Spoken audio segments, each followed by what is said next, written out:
ये रहा हमारे पास एक इलेक्ट्रिक डाइपोल। डाइपोल तो आप समझते ही हो, डाइपोल एक ऐसी अरेंजमेंट है जिसमें दो इक्वल और अपोजिट चार्जेस बहुत पास पास रखे गए हों। जैसे यहाँ पर दो इक्वल मैग्नीट्यूड के चार्जेस हैं Q, बट दोनों का साइन अपोजिट है, -Q + Q, तो ये हमारा क्या है, डाइपोल। डाइपोल के इन दोनों चार्जेस के बीच में डिस्टेंस हम लोग मान लेते हैं कि 2a है, तो आधा डिस्टेंस हो गया a।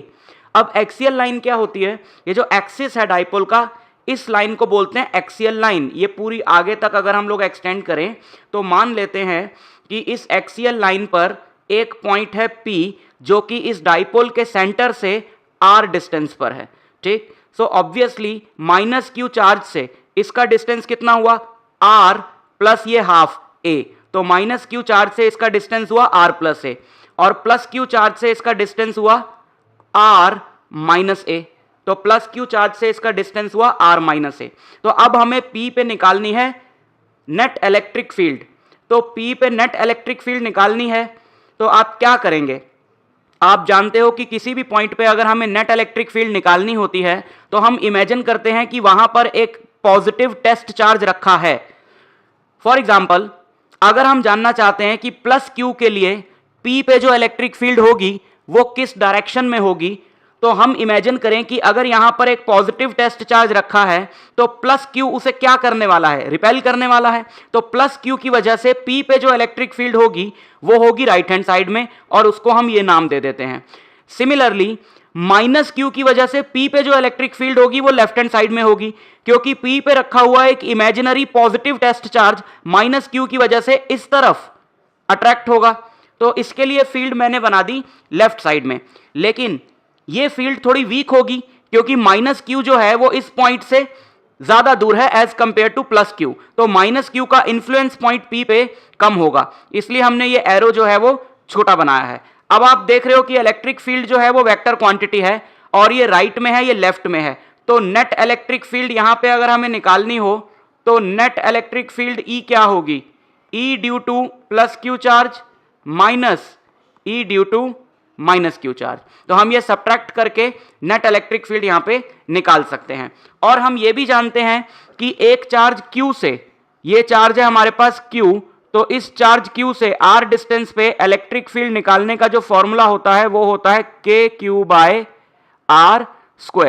और k होता है 1/4πε0। बस इतनी सी इंफॉर्मेशन से हम यहां पर नेट इलेक्ट्रिक फील्ड फाइंड कर लेंगे। तो सबसे पहले हम अगर वैल्यू निकालना चाहें E + Q की, तो यहां पे E + Q जो फील्ड है +Q चार्ज की वजह से है, और +Q चार्ज से पॉइंट P का डिस्टेंस है r - a, तो यहां पे जो इलेक्ट्रिक फील्ड होगी वो होगी 1/4πε0 Q/r - a का होल स्क्वायर। सिमिलरली -Q की वजह से जो फील्ड है इस पॉइंट पे वो होगी 1/4πε0 Q/r + a का होल स्क्वायर, क्योंकि -Q का डिस्टेंस है r + a। अब इन दोनों को सब्ट्रैक्ट कर दें तो एक्सियल लाइन पे हमारे पास नेट इलेक्ट्रिक फील्ड आ जाएगी। इनकी वैल्यूज पुट कर दें, 1/4πε0 Q/r - a का whole square minus 1/4πε0 Q/r + a का होल स्क्वायर। अब यहां पे हम क्या करें, Q/4πε0 कॉमन ले लें, अंदर बचेगा 1/r - a whole square minus 1/r + a whole square. LCM लेंगे तो क्या होगा, यह है r - a, यह है r + a, तो a - b, a + b की आइडेंटिटी लगाएंगे, a² - b², और होल स्क्वायर है तो यहां पे होल स्क्वायर हो जाएगा। न्यूमरेटर में ये यहां आ जाएगा और ये यहां आ जाएगा। ठीक, अब इस ब्रैकेट को a + b होल स्क्वायर और a - b होल स्क्वायर की आइडेंटिटीज लगा के अगर हम खोल दें तो हमारे पास अंदर बचेगा r² + a² + 2ar minus a² - r² + 2ar।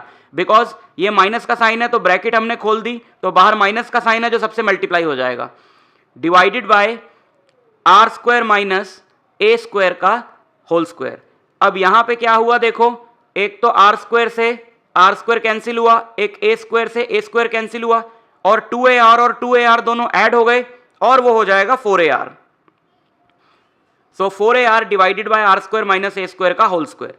अब इसको अगर हम थोड़ा सा रीअरेंज करके कुछ इस तरीके से लिखें, हमने यहां पर 4ar में से 4a को निकाल के 2a अलग कर लिया, ये 2a हमने अलग कर लिया और एक 2 यहां पे लिख लिया, तो 2 के साथ ये वाला r आ गया और ये q अंदर चला गया, तो 2r इंटू 2aq, और 2aq हम जानते हैं डाइपोल मोमेंट होता है, तो 2aq की जगह अगर हम डाइपोल मोमेंट रख दें यानी कि p, तो फाइनली हमारा फॉर्मूला बन जाएगा 2pr upon 4 pi epsilon not bracket में r square minus a square का होल स्क्वायर, और यही हमारा फाइनल एक्सप्रेशन है इलेक्ट्रिक फील्ड का at a point on axial line of dipole at a distance r from the centre of the dipole.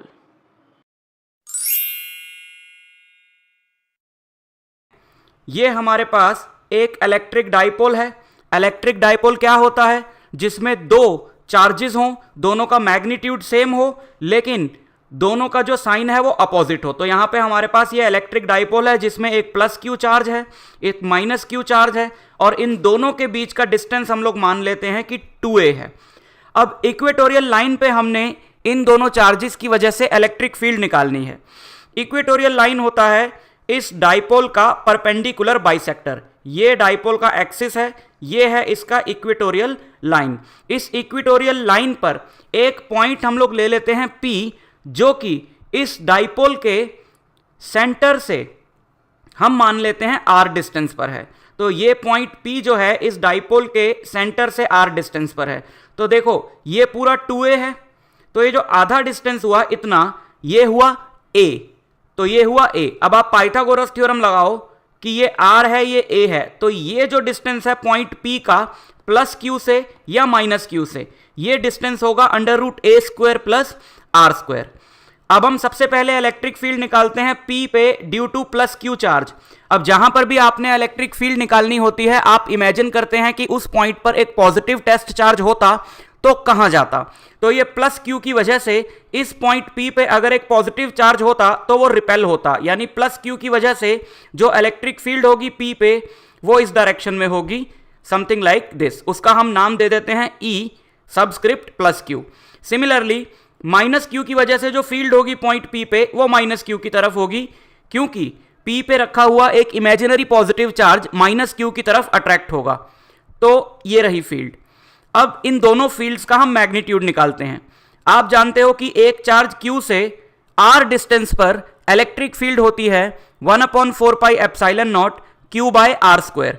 तो ये दोनों ही चार्जेस का जो मैग्नीट्यूड है वो Q है, और ये पॉइंट P का जो डिस्टेंस है इन दोनों चार्जेस से वो सेम है, यानी under root a square plus r square.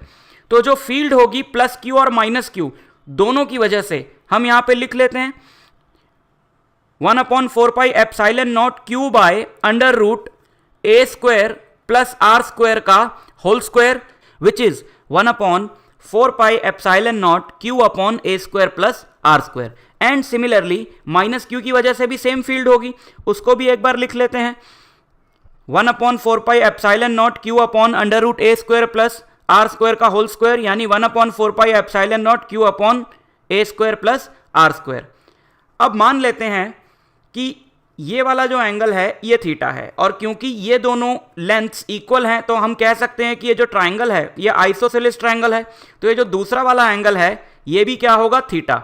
अब आप क्या करो कि इस E प्लस क्यू और E माइनस क्यू के दो कंपोनेंट्स ले लो।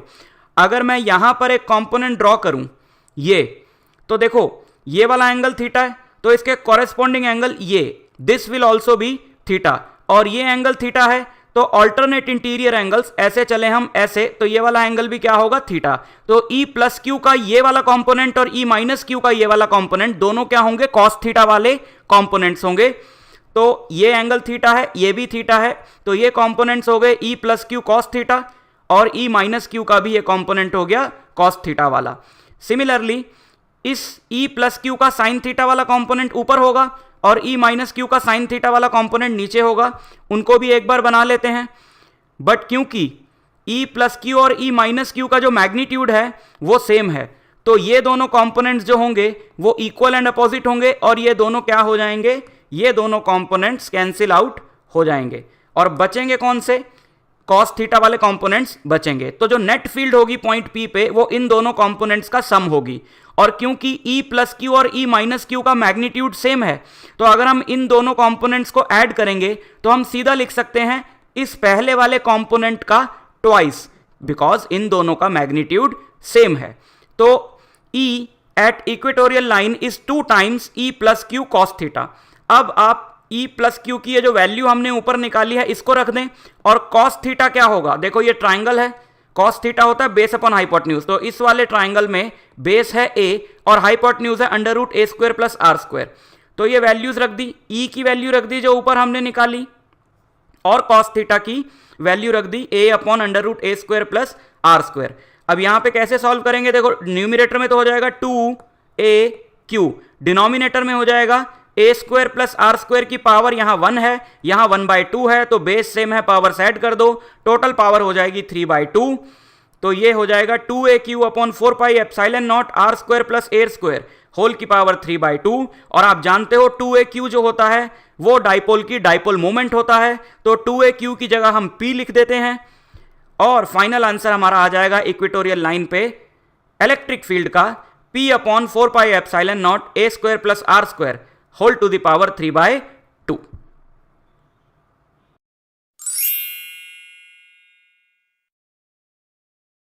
मान लो यहां पर हमारे पास एक इलेक्ट्रिक फील्ड है, और इस इलेक्ट्रिक फील्ड में हमने एक इलेक्ट्रिक डाइपोल रख दिया। अब इलेक्ट्रिक डाइपोल क्या होता है, इलेक्ट्रिक डाइपोल ये अरेंजमेंट है जहां पर दो इक्वल मैग्नीट्यूड और अपोजिट साइन के चार्जेस रखे हुए हैं बहुत पास पास, ठीक। यहां पर ये प्लस क्यू चार्ज है, यहां पर माइनस क्यू चार्ज है, और इस इलेक्ट्रिक डाइपोल की जो डाइपोल मूवमेंट है, डाइपोल मूवमेंट होती है नेगेटिव से पॉजिटिव चार्ज की तरफ, तो इसकी जो डाइपोल मूवमेंट है वो रही ये नेगेटिव टू पॉजिटिव, और उस डाइपोल मूवमेंट को हम मान लेते हैं P। अब आप मान लो कि डाइपोल मूवमेंट और इलेक्ट्रिक फील्ड के बीच का जो एंगल है वो थीटा है। अब आप जानते हो कि कोई भी चार्ज होता है Q और वो E इलेक्ट्रिक फील्ड में होता है, तो उस चार्ज पे एक फोर्स लगती है QE। ये फोर्स इलेक्ट्रिक फील्ड की डायरेक्शन में लगती है अगर चार्ज पॉजिटिव हो, और इलेक्ट्रिक फील्ड के अपोजिट डायरेक्शन में लगती है अगर चार्ज नेगेटिव हो। तो एक फोर्स QE पॉजिटिव चार्ज पे लगेगी फील्ड की डायरेक्शन की तरफ, और नेगेटिव चार्ज पे लगेगी फील्ड के अपोजिट डायरेक्शन में। अब आप जरा इमेजिन करके देखो कि जब ये दो फोर्सेस इस डाइपोल पे इस तरह की लग रही हैं, तो ये डाइपोल घूमने की कोशिश करेगा कुछ इस तरीके से, है ना। आप ये सोचो ये डाइपोल इतना घूम गया, लेकिन अगर अब आप पोजीशन देखो इन फोर्सेस की, तो आप देखोगे कि अब ये फोर्सेस इस डाइपोल को और आगे नहीं घुमाएंगी, ये वापस लेके जाएंगी डाइपोल को जहां से वो आया था, कुछ इस तरीके से, ठीक है। तो क्या हो रहा है कि डाइपोल घूम तो रहा है लेकिन पूरा नहीं घूम रहा है। तो बेसिकली ये जो मोशन है डाइपोल का, ये पूरा रोटेशनल मोशन नहीं है, ये ऑसिलेटरी मोशन है ना। तो डाइपोल को जब आप एक्सटर्नल इलेक्ट्रिक फील्ड में प्लेस करोगे तो डाइपोल क्या करने लगेगा, ऑसिलेशंस करने लगेगा। Clear, okay. तो अब आपने क्लास 11th में पढ़ा है कि हम किसी भी बॉडी पे जब ये दो इक्वल एंड अपोजिट फोर्सेस लगती हैं तो टॉर्क लगता है, और उस टॉर्क को हम कैसे निकालते हैं। सबसे पहले तो हम ये देखें कि इन दोनों ही फोर्सेस की वजह से क्या ये डाइपोल सेम डायरेक्शन में घूम रहा है, यानी सेम सेंस में घूम रहा है। बिल्कुल सेम सेंस में घूम रहा है, क्योंकि ये वाली फोर्स QE और ये वाली फोर्स QE दोनों ही इसको मिलके क्लॉकवाइज सेंस में रोटेट कर रही हैं, है ना। तो इन दोनों का टॉर्क जो है वो ऐड हो जाएगा, और टॉर्क निकालने के लिए आपको एक रेफरेंस पॉइंट लेना पड़ता है। अब मान लो मैंने इस डाइपोल पे एक रेफरेंस पॉइंट ले लिया, इसका सेंटर। सबसे पहले तो हम देखें कि इस फोर्स की ये लाइन ऑफ एक्शन है और दूसरी वाली फोर्स की ये लाइन ऑफ एक्शन है। तो टॉर्क निकालने के लिए आपको फोर्स की लाइन ऑफ एक्शन से रेफरेंस पॉइंट का, जिसको हमने सेंटर लिया हुआ है, परपेंडिकुलर डिस्टेंस लेना पड़ता है, यानी ये और ये O हमारा रेफरेंस पॉइंट है जो इसका सेंटर है, और O से परपेंडिकुलर डिस्टेंस जो है वो ये जो येलो डॉटेड लाइन से बनाया है ये है। तो टॉर्क का फॉर्मूला होता है force into perpendicular distance from the reference point, यानी ये जो फोर्स है QE इनटू O से ये जो डिस्टेंस है। अब आप देखो ये एंगल थीटा है, तो ऑल्टरनेट इंटीरियर एंगल्स ऐसे करके ऐसे चले और ऐसे, ये एंगल भी क्या होगा, थीटा। और हम जानते हैं कि जो पूरा डिस्टेंस है डाइपोल का उसे 2a लिया जाता है, तो ये जो आधा डिस्टेंस हुआ इसको हम क्या लेंगे, a। तो अब आप देखो ये थीटा है, ये a है, और ये राइट एंगल ट्राइंगल में ये एंगल थीटा है और हाइपोटेन्यूज a है, तो ऑब्वियसली परपेंडिकुलर क्या हुआ, a sine theta. So perpendicular distance QE का O से क्या हुआ, a साइन थीटा। सिमिलरली, इस वाले QE से भी ये जो डिस्टेंस है by symmetry, because this length is also A और ये भी थीटा है, तो ये वाली लेंथ भी क्या होगी, ए साइन थीटा। अब हम इन दोनों के टॉर्क को निकाल के ऐड कर दें, बिकॉज दोनों ही मिलके डाइपोल को क्लॉकवाइज सेंस में रोटेट करना चाह रहे हैं। तो इसका टॉर्क होगा QE either force into perpendicular distance यानी ए साइन थीटा, तो इसका टॉर्क होगा QE into a sine theta और इसका भी टॉर्क होगा QE into a sine theta. तो जरा दोनों को ऐड किया जाए, तो टॉर्क हो गया QE into a sine theta plus QE into a sine theta, तो ये हो जाएगा 2 times QE into a sine theta. अब इसको थोड़ा सा रीअरेंज करके लिखें तो हम लिख सकते हैं 2AQ को एक साथ हमने लिख लिया, 2AQ को एक साथ हमने लिख लिया और फिर E लिखा, फिर साइन थीटा। और 2AQ आप जानते हैं क्या होता है, डाइपोल मूवमेंट, तो 2AQ की जगह हमने लिख दिया डाइपोल मूवमेंट P। तो फाइनली हमारा जो एक्सप्रेशन आ गया वो आ गया PE साइन थीटा। और आप जानते हो कि P dipole movement vector quantity है, इलेक्ट्रिक फील्ड भी वेक्टर क्वांटिटी है और टॉर्क भी वेक्टर क्वांटिटी है, यानी टॉर्क जो है वो P और E का क्रॉस प्रोडक्ट है, क्योंकि जब भी दो वेक्टर्स का प्रोडक्ट भी वेक्टर क्वांटिटी होती है तो वो उन दोनों का क्रॉस प्रोडक्ट होता है। तो टॉर्क जो है उसको हम P क्रॉस E भी लिख सकते हैं।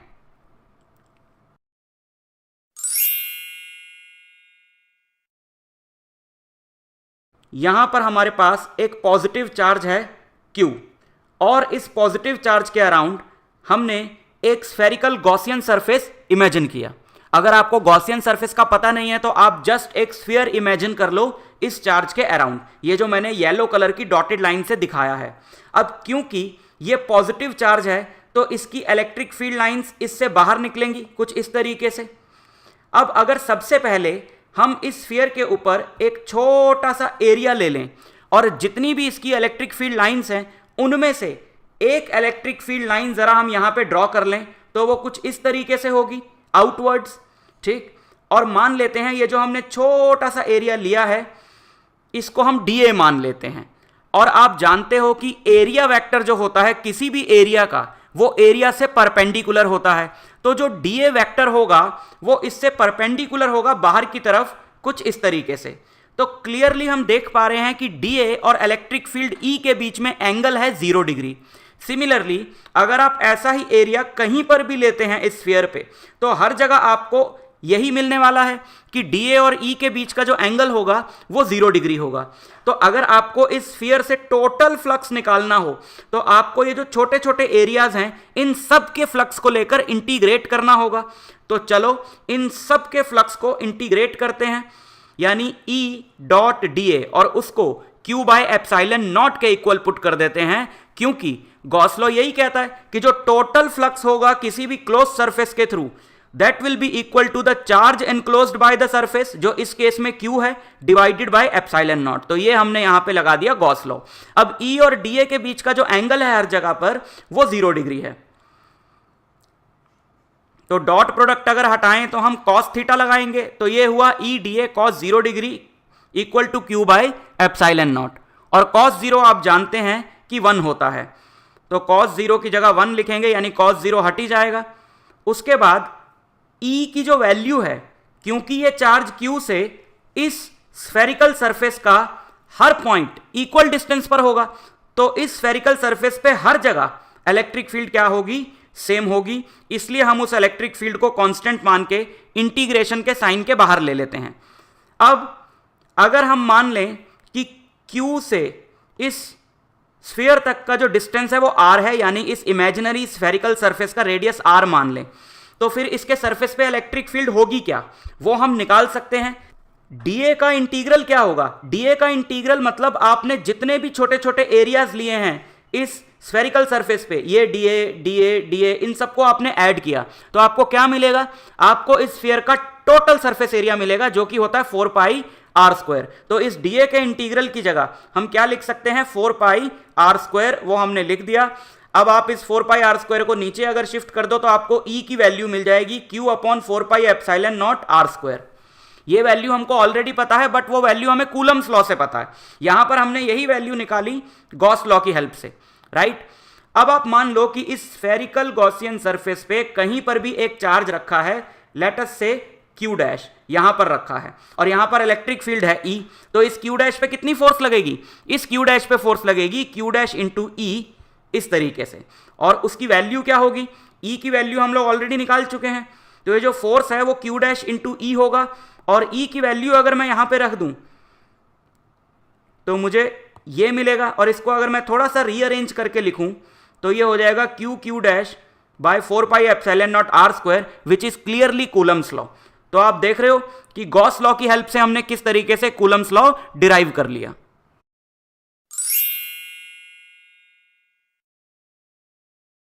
यहां पर हमारे पास एक चार्ज है which is distributed along a straight line like this.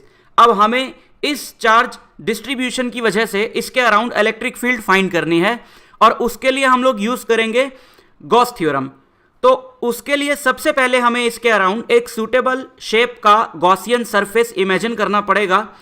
Let us से वो गॉसियन सरफेस है सिलेंड्रिकल, बिकॉज इस कंडीशन में जो सबसे बेस्ट सूटेड शेप है गॉसियन सरफेस की वो सिलेंडर ही होगा। हम गॉसियन सरफेस कैसे चूज करते हैं उसके लिए आप मेरा वीडियो देख सकते हो प्रॉपर्टीज ऑफ गॉसियन सरफेस का, तो वहां पे आपको पता चल जाएगा कि आपको गॉसियन सरफेस कैसे चूज करना है। अब यहां पे हमने एक सिलेंड्रिकल गॉसियन सरफेस चूज किया है सच दैट जो हमारा लाइन चार्ज है वो इस सिलेंड्रिकल सरफेस के एक्सिस पर है। ठीक, अब हम अपना गॉस थ्योरम का प्रोसीजर स्टार्ट करते हैं। सबसे पहले हम इस सिलेंडर के कर्व्ड और फ्लैट रीजन्स पे छोटे छोटे एरियाज लें। अब आप जानते हो किसी भी एरिया का एरिया वेक्टर जो होता है उसके परपेंडिकुलर होता है, तो अगर हमने इसके कर्व्ड पार्ट पे एक छोटा सा एरिया डीए लिया है तो उसका जो एरिया वेक्टर होगा यानी उस एरिया की जो डायरेक्शन होगी वो कुछ इस तरीके से होगी। और अगर हम एरियाज लेते हैं फ्लैट सरफेस पे तो उनके एरियाज वेक्टर कुछ इस तरीके से होंगे।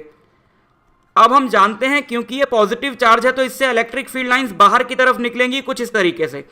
तो अगर हम तीनों रीजन्स पे ये इलेक्ट्रिक फील्ड लाइंस ड्रॉ करें तो हम क्लियरली देख सकते हैं कि कर्व्ड पार्ट के लिए तो इलेक्ट्रिक फील्ड और एरिया वेक्टर के बीच का एंगल 0 डिग्री है, जबकि फ्लैट रीजन्स के लिए इलेक्ट्रिक फील्ड और एरिया वेक्टर के बीच का एंगल 90 डिग्री है।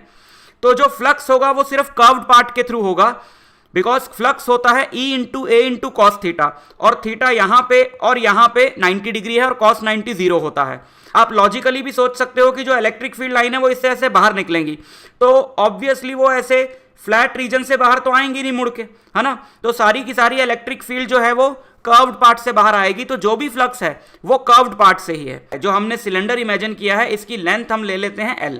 अब हम गॉस थ्योरम अगर अप्लाई करें तो हम लिखेंगे E dot D A equal to Q by epsilon naught. Q वो चार्ज है जो इस सिलेंड्रिकल रीजन के अंदर है। वैसे तो ये लाइन चार्ज बहुत ही बड़ा है, लेकिन क्योंकि यहाँ पे जो Q चार्ज होता है गॉस लॉ में वो हमेशा एनक्लोज्ड चार्ज होता है, और एनक्लोज्ड चार्ज जो है वो इस सिलेंडर के अंदर वो हमने Q लिया है, राइट। तो ये जितने भी छोटे छोटे डीए हैं इस कर्व्ड सरफेस पे उन सब का हमने E डॉट डी ए लेके इंटीग्रेशन कर दिया। E डॉट डी ए मतलब सिर्फ इतने पार्ट से जो फ्लक्स है, और इंटीग्रेट कर दिया तो मतलब पूरे कर्व सरफेस से जो फ्लक्स है वो आ जाएगा, and according to Gauss law that is equal to Q by epsilon naught. और हर जगह पर डीए और E के बीच का एंगल जो है वो 0 डिग्री होगा कर्व्ड पार्ट पे। तो अगर हम इसको E डी ए कॉस 0 लिखें और कॉस 0 की वैल्यू 1 डालें तो हम जानते हैं कि इस कर्व्ड सरफेस पे हर जगह इलेक्ट्रिक फील्ड की जो वैल्यू होगी वो सेम होगी, क्योंकि इस कर्व्ड सरफेस का हर पॉइंट इस चार्ज डिस्ट्रीब्यूशन से इक्वल डिस्टेंस पर है। तो इस E को हम इंटीग्रेशन के साइन के बाहर ले सकते हैं। ठीक, अब हमने क्या करना है, हमने इस डीए का इंटीग्रल निकालना है। डीए का इंटीग्रल मतलब ये जितने भी छोटे छोटे एरियाज हैं इन सबको ऐड करना है, यानी इस सिलेंडर का हमको कर्व्ड सरफेस एरिया मिलेगा। और वो क्या होगा, मान लेते हैं इस सिलेंडर का रेडियस है R, तो इसका कर्व्ड सरफेस एरिया होगा 2 पाई RL। तो वो इंटीग्रल डीए की जगह अगर हम पुट कर दें तो हमें ये मिलेगा, और E इधर रखें बाकी सब दूसरी तरफ शिफ्ट कर दें तो हमें E की वैल्यू मिलेगी which is Q upon 2 pi epsilon not L into R। अब ये जो L है ये इस सिलेंडर की लेंथ है, और ये सिलेंडर हमने इमेजिन किया है, और Q जो है वो भी इस सिलेंडर के अंदर इनक्लोज चार्ज है। तो ऐसे वेरिएबल्स हमारे फाइनल रिजल्ट में नहीं होने चाहिए जो हमने इमेजिन किए हैं। तो हम क्या करें, हम एक यहां पर नया वेरिएबल इंट्रोड्यूस करते हैं lambda. Lambda is the linear charge distribution, यानी कि Q बाई L। अगर चार्ज इस लाइन पे यूनिफॉर्मली डिस्ट्रीब्यूटेड है तो आप इस लाइन का कितना भी हिस्सा लोगे, आपको जो चार्ज मिलेगा उसकी लेंथ के प्रोपोर्शनल मिलेगा, क्योंकि चार्ज यूनिफॉर्मली डिस्ट्रीब्यूटेड है। तो अगर आप बड़ा पार्ट लेते हो तो आपको ज्यादा चार्ज मिलेगा, छोटा पार्ट लेते हो तो कम मिलेगा। यानी Q/L की जो रेशियो है वो हमेशा कांस्टेंट रहेगी और उसको हम लैम्डा से डिनोट करते हैं। तो यहां पर अगर Q/L की जगह लैम्डा लिख दें तो हमें E का फाइनल जो हमारा एक्सप्रेशन है वो मिल जाएगा। और यहां पे हम क्लियरली देख सकते हैं कि E जो है वो इनवर्सली प्रोपोर्शनल टू R है। तो अगर E और R के बीच में हम एक ग्राफ प्लॉट करें तो वो कुछ इस तरीके का होगा, जहां पर R बढ़ेगा तो E घटेगा।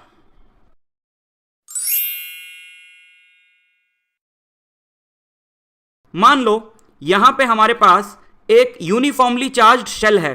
चार्ज्ड शेल मतलब हॉलो स्फीयर है एक ऐसा जिसपे चार्ज यूनिफॉर्मली डिस्ट्रीब्यूटेड है, और हम मान लेते हैं कि इसका जो रेडियस है वो R है। अब हमें क्या करना है, हमें इसके सेंटर से सपोज R डिस्टेंस पर इलेक्ट्रिक फील्ड फाइंड करनी है। तो हम अपना गॉस थ्योरम का प्रोसीजर लगाएंगे। हम यहां पर एक सुटेबल शेप का गॉसियन सरफेस इमेजिन कर लेते हैं। अब आप सोचिए, अगर ये स्फेरिकल शेल है तो आप कैसा गॉसियन सरफेस इमेजिन करोगे इसके अराउंड? ऑब्वियसली वो भी एक स्फीयर होगा। R रेडियस का हमने इसके अराउंड एक स्फीयर इमेजिन कर लिया। अब हम इस स्फीयर पे एक छोटा सा एरिया लेते हैं dA, कुछ इस तरीके से, और आप जानते हो इसका जो एरिया वेक्टर होगा वो उसके परपेंडिकुलर होगा। तो ये रहा इसका एरिया वेक्टर। अब क्योंकि ये पॉजिटिवली चार्ज्ड है शेल, तो इससे जो भी इलेक्ट्रिक फील्ड लाइंस निकलेंगी वो नॉर्मली बाहर की तरफ निकलेंगी, कुछ इस तरीके से। तो ये रही इसकी इलेक्ट्रिक फील्ड। तो क्लियरली आप देख सकते हो E और dA के बीच का जो एंगल है वो 0 डिग्री है। सिमिलरली ये dA अगर आप कहीं पर भी लेते हो इस पूरे सरफेस पे, तो हर जगह E और dA के बीच का एंगल आपको 0 डिग्री ही मिलेगा। तो इस गॉसियन सरफेस के थ्रू टोटल फ्लक्स निकालने के लिए मैं ये जो छोटा सा फ्लक्स इस एरिया का निकालूंगा, यानी E dA cos थीटा, उसको इंटीग्रेट कर दूंगा। तो स्टार्ट करते हैं। मैंने यहां पे लिखा सबसे पहले E dot dA equal to Q/ε0, और E और dA के बीच में एंगल है 0 डिग्री। तो E dA cos 0 degree equal to Q/ε0। cos 0 होता है 1, और क्योंकि ये जो गॉसियन सरफेस है ये इस शेल के सेंटर से कुछ इस तरीके से है कि इसका हर पॉइंट इक्वल डिस्टेंस पर होगा, यानी कि R। तो इसका मतलब है हर जगह पर इस गॉसियन सरफेस पे इलेक्ट्रिक फील्ड सेम होगी। तो हम इलेक्ट्रिक फील्ड को इंटीग्रेशन के साइन के बाहर ले सकते हैं, और cos 0 की वैल्यू हमने रख दी 1। अब आप बताओ dA का इंटीग्रल क्या होगा? ये भी तो एक बड़ा स्फीयर है और इसका जो रेडियस है वो R है। तो इसका पूरा जो सरफेस एरिया है 4πr², वही dA का इंटीग्रल होगा। तो dA के इंटीग्रल की जगह हमने 4πr² रख दिया, और अगर E इधर रखें बाकी सब दूसरी तरफ शिफ्ट कर दें तो हमें E की वैल्यू मिलेगी Q/4πε0r²। और ये बिल्कुल वही फॉर्मूला है जो एक पॉइंट चार्ज से R डिस्टेंस पर आता है। अब यहां पे आप क्लियरली देखो कि ये जो चार्ज है Q, ये तो वो चार्ज है जो इस पूरे स्फीयर पर डिस्ट्रीब्यूटेड है, लेकिन अगर यही चार्ज यहां पर होता तो भी इससे R डिस्टेंस पर जो इलेक्ट्रिक फील्ड आती वो यही आती। इसका मतलब है कि जो भी चार्ज आप स्फीयर को देते हो वो रहता तो उसके सरफेस पर है, लेकिन वो बिहेव ऐसे करता है जैसे वो सेंटर पर कॉन्सेंट्रेटेड हो। इस फॉर्मूले को देखकर हमें क्लियरली ये पता चल रहा है। तो एक तो हमारा ये बहुत इंपॉर्टेंट रिजल्ट हो गया। अगर आपने इलेक्ट्रिक फील्ड निकालनी हो किसी भी स्फेरिकल शेल से उसके सेंटर से R डिस्टेंस पर, तो आप ये फॉर्मूला यूज करोगे। अब हम देखते हैं कि इस शेल के सरफेस पर इलेक्ट्रिक फील्ड क्या होगी। तो सरफेस तक का जो डिस्टेंस है सेंटर से वो कैपिटल R है। तो इसी फॉर्मूले में स्मॉल r की जगह अगर हम कैपिटल R पुट कर दें तो हमें इसके सरफेस पर इलेक्ट्रिक फील्ड मिल जाएगी ये। और अगर हम इलेक्ट्रिक फील्ड निकालना चाहें इसी स्फीयर के अंदर किसी पॉइंट P पे, तो आप सोचो कि अगर P से पास होता हुआ आप एक स्फेरिकल गॉसियन सरफेस बना रहे हो कुछ इस तरीके से, तो वो तो अपने अंदर कोई भी चार्ज इनक्लोज नहीं करेगा, क्योंकि ये जो चार्ज Q है ये तो मैंने जस्ट यहाँ पे रेफरेंस के लिए बनाया है। एक्चुअल में ये चार्ज तो बाहर डिस्ट्रीब्यूटेड है ना, तो अंदर तो कोई चार्ज है ही नहीं। तो अगर चार्ज ही इनक्लोज नहीं करेगा और आप गॉस थ्योरम अप्लाई करोगे तो E dot dA equal to 0/ε0, तो आंसर आएगा 0। यानी इस स्फेरिकल शेल के अंदर हर जगह पर इलेक्ट्रिक फील्ड क्या है? 0। तो ये तीसरा आपका इंपॉर्टेंट रिजल्ट है। अब अगर हम एक ग्राफ प्लॉट करें इलेक्ट्रिक फील्ड और डिस्टेंस के बीच में, तो वो ग्राफ बनेगा कुछ इस तरीके से। बिकॉज जब तक डिस्टेंस है सेंटर से, ये जो पॉइंट लिया हमने सेंटर से डिस्टेंस लिया है ये R, तो जब तक डिस्टेंस जो है वो रेडियस के बराबर है, तब तक तो इलेक्ट्रिक फील्ड है ही नहीं, है ना, यहां से लेकर यहां तक तो कोई इलेक्ट्रिक फील्ड नहीं है, तो इस रीजन में तो ग्राफ आपको नहीं मिलेगा। और सरफेस पर है मैक्सिमम, क्योंकि सरफेस का आर है सबसे छोटा। अब जैसे जैसे आप दूर जाओगे आर बढ़ेगा तो इलेक्ट्रिक फील्ड घटेगी, तो ये रही सरफेस पे सबसे ज्यादा, और फिर जैसे जैसे दूर जाओगे तो इलेक्ट्रिक फील्ड घटेगी। यहां पर हमारे पास एक प्लेन शीट ऑफ चार्ज है, ये हमारे पास एक प्लेन शीट ऑफ चार्ज है जिसकी लंबाई काफ़ी ज़्यादा है, लेकिन हमने इसका एक छोटा सा पार्ट लिया है और इस पे पॉजिटिव चार्ज जो है वो यूनिफॉर्मली डिस्ट्रीब्यूटेड है। गॉस लॉ यूज़ करके हमने इसके अराउंड किसी भी पॉइंट पर इलेक्ट्रिक फील्ड फाइंड करनी है। तो उसके लिए हम क्या करेंगे, हम एक ऐसा गॉसियन सरफेस यहाँ पर इमेजिन करेंगे जो सिलेंड्रिकल शेप का है और इस शीट के थ्रू ऐसे आर पार जा रहा है। तो अगर आप छोटा सा एरिया लोगे डीए इसके फ्लैट सरफेसिस पर, तो उसकी जो डायरेक्शन होगी वो कुछ इस तरीके से होगी, क्योंकि एरिया वेक्टर जो होता है किसी भी एरिया का वो सरफेस के परपेंडिकुलर होता है। सिमिलरली अगर आप इस सिलेंडर के कर्व्ड रीजन्स पे छोटे छोटे एरियाज लोगे तो उनकी डायरेक्शन कुछ इस तरीके से होगी। अब क्योंकि ये शीट पॉजिटिवली चार्ज्ड है तो इलेक्ट्रिक फील्ड लाइंस तो ऑब्वियसली इससे दोनों तरफ बाहर ही निकलेंगी कुछ इस तरीके से। तो हम क्लियरली देख सकते हैं कि कर्व्ड पार्ट के लिए इलेक्ट्रिक फील्ड और एरिया वेक्टर के बीच में एंगल होगा 90 डिग्री इस तरफ भी, और फ्लैट पार्ट के लिए इलेक्ट्रिक फील्ड और एरिया वेक्टर के बीच में एंगल होगा 0 डिग्री इस तरफ भी। क्लियर है ना, क्योंकि इलेक्ट्रिक फील्ड लाइन इससे ऐसे बाहर निकल रही है तो ऑब्वियसली वो ऐसे बाहर निकलती हुई ऐसे मुड़ के कर्व्ड पार्ट से तो बाहर नहीं आएंगी, वो तो सारी की सारी किससे निकलेंगी, फ्लैट पार्ट से बाहर निकलेंगी। तो जो भी फ्लक्स होगा इस छोटे से एरिया का वो इस फ्लैट पार्ट से ही बाहर आएगा। अब अगर हम मान लें कि ये जो स्मॉल एरिया है जो शीट के थ्रू पास हो रहा है, इस स्मॉल एरिया ने चार्ज एनक्लोज करा हुआ है डी क्यू, क्योंकि क्यू चार्ज तो नहीं ले सकते ना क्योंकि ये बहुत छोटा सा एरिया है, तो हमने यहां पे जो एनक्लोज्ड चार्ज है उसको डी क्यू ले लिया, और सिर्फ इतना ही चार्ज है जो इस गॉसियन सरफेस ने एनक्लोज करा हुआ है। तो अगर हम गॉस थ्योरम अप्लाई करें तो हम ये बोल सकते हैं कि इधर वाले सरफेस के लिए E D A cos 0 degree और इधर वाले सरफेस के लिए E D A cos 0 degree, उन दोनों का सम जो है that must be equal to D Q by epsilon naught, यही कहती है गॉस थ्योरम। और क्योंकि ये दोनों सेम हैं तो हम इसको लिख सकते हैं 2EDA equal to D Q by epsilon naught, because cos 0 तो 1 होता है। ठीक, अब यहां पर हम एक वेरिएबल इंट्रोड्यूस करते हैं sigma. Sigma is the surface charge density. अगर इस शीट पे चार्ज यूनिफॉर्मली डिस्ट्रीब्यूटेड है तो अगर आप इस शीट का छोटा पार्ट लेते हो तो वहां कम चार्ज आएगा, बड़ा पार्ट लेते हो तो ज्यादा चार्ज आएगा, क्योंकि चार्ज अगर यूनिफॉर्मली डिस्ट्रीब्यूटेड है तो हर जगह चार्ज बाय एरिया की जो रेशियो है वो सेम आएगी। अब इतने पार्ट की अगर बात करूं तो यहां पे चार्ज है डी क्यू और इतने पार्ट का जो एरिया है वो डी ए है, तो जो सिग्मा होगा वो इस पार्ट के लिए लिखा जा सकता है D Q by D A, जहां से हमें डी क्यू की वैल्यू मिल जाएगी सिग्मा इंटू डी ए, और वो वैल्यू हम यहां पे रख दें ऊपर वाले इक्वेशन में, तो 2EDA equal to sigma into D A into epsilon naught. अब यहां पे डी ए से डी ए कैंसिल हो गया तो E बचेगा सिग्मा बाय 2 एप्सिलॉन नॉट, और यही इलेक्ट्रिक फील्ड होती है एक यूनिफॉर्मली चार्ज शीट के पास पे किसी भी पॉइंट पे।